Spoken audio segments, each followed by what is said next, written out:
In this video, we're going to be solving binomial probability distribution questions that are likely to show up in our tests or exams. I'm going to be breaking them step by step, so make sure you watch the video till the end. I'm Nathaniel, and let's begin with the video.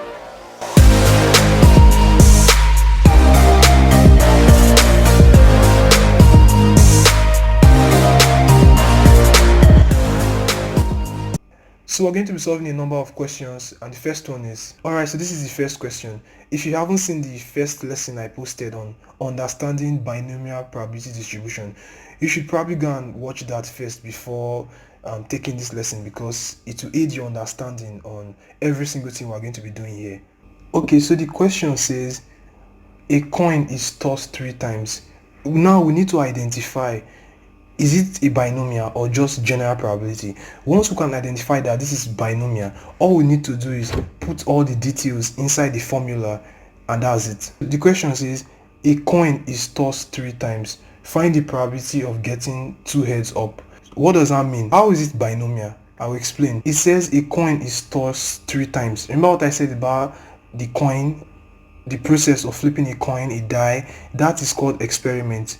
So this experiment, we flip the coin or perform this experiment 1, 2, and 3 times.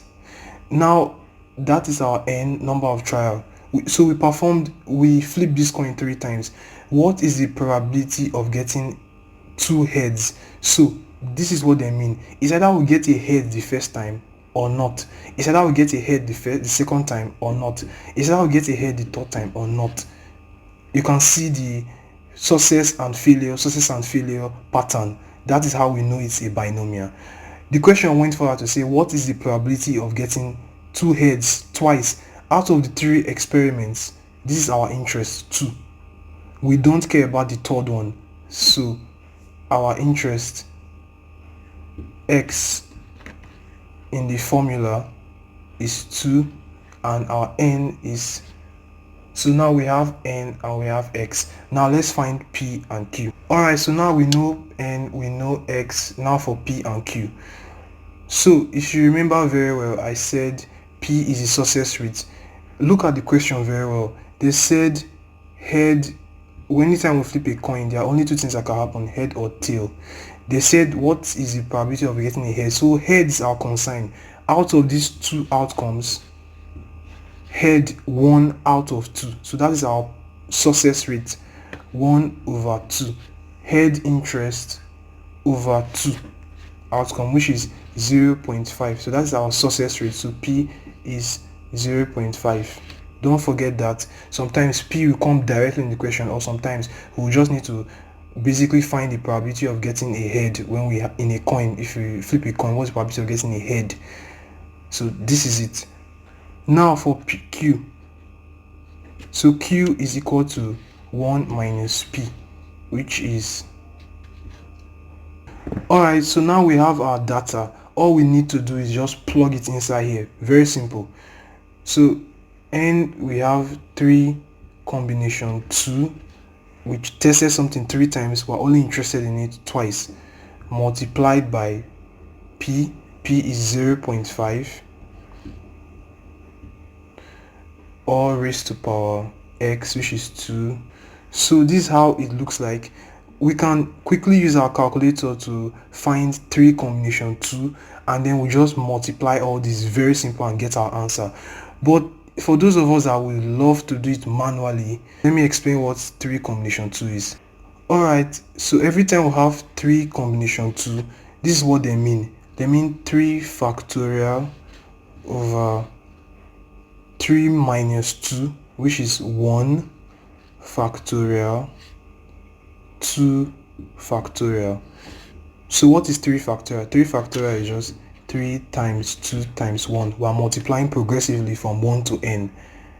1 factorial is just 1 times 1, and 2 factorial is 2 times 1. But if you have 0 factorial, this is the only thing that is a little bit different. So we just memorize this. This is 1.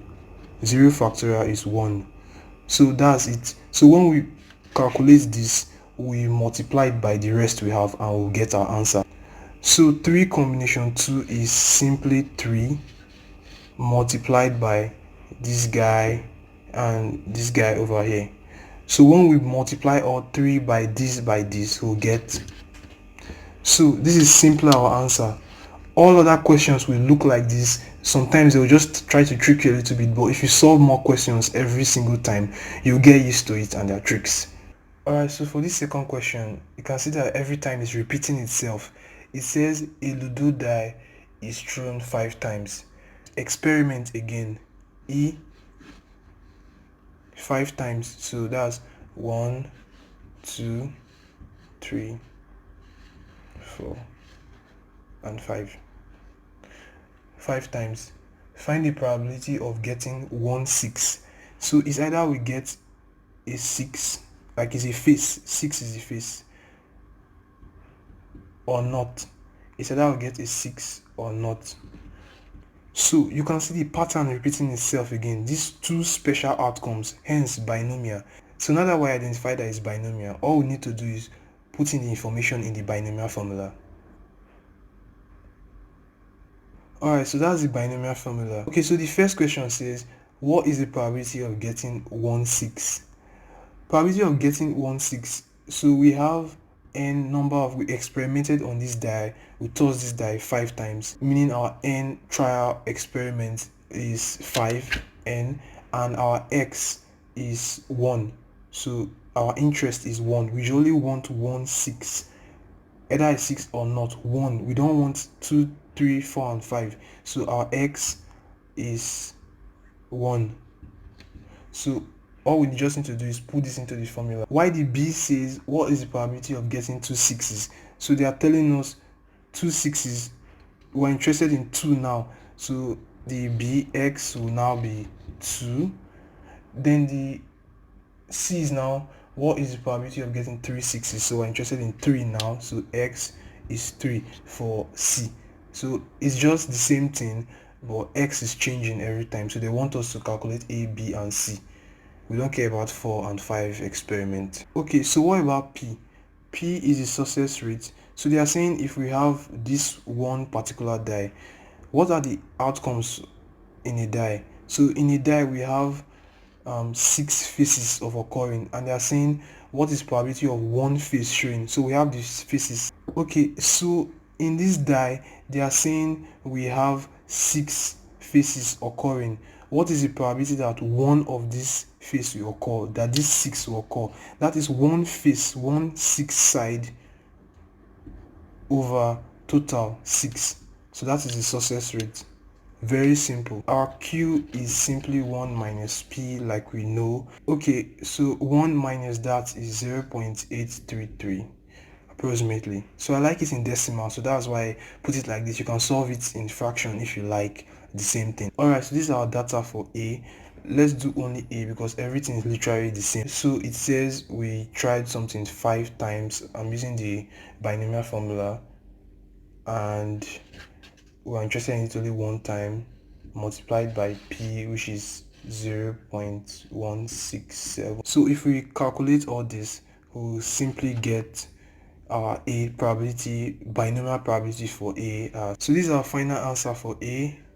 You can solve it yourself, you get this. Alright, so anytime you see a question like this, binomial distribution, the first thing I would suggest is to write down the formula first, the binomial formula, which says, so that's the first thing I do so it doesn't confuse me, to write down the binomial formula. So the question says find the binomial distribution. Anytime they say binomial distribution or frequency distribution, so anytime they say these things, binomial distribution or frequency distribution, they are referring to x. Immediately after writing the binomial formula, just start listing 0 to 5. So I'll just start listing like this: 0, 1, 2, 5. So these are my x, my interest. They want me to find interest for 0, 1, 2. Always start from 0. Sometimes it's confusing, you might be tempted to start from 1. Always start from 0. So let me explain what I mean. They mean n is 5 combination 0, and then you put in your P. We know our Q is 1 minus P, so put in your P, 0, Q, n minus p, which is 5 minus 0, which is 5. So this is what they mean. So when you solve for 0, you give them the answer. When you solve for 1, you put down the answer. When you solve for 2, put down the answer, and so on. So let's just do for 3. So if we are to take x as 3, so that is 5 combination 3 multiplied by, so this is what they're asking. When you find for 0, 1, I'm just giving this example for 3, you give them your answer like that for all of them. So that's what I mean by binomial distribution or frequency distribution, but in this case we're dealing with binomial, so binomial distribution. So when you solve for x as interest 3, this will be the answer. Very, very simple.